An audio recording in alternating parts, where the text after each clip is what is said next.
ถึงเวลาส่งนางฟ้ากลับสวรรค์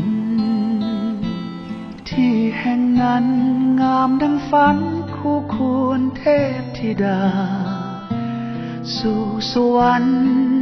สู่ยังวิมานที่ปลายขอบฟ้าก้มกราบอำลา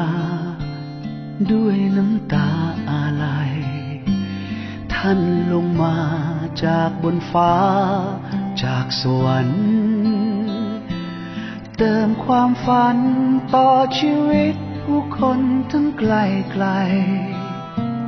สุดเหนื่อยล้าอุทิศชีวาเพื่อคนที่ยากไร้เป็นภาพในใจไม่ลืมทุกอย่างที่ท่านทำจากวันนี้กลับสู่ฟ้าเดิ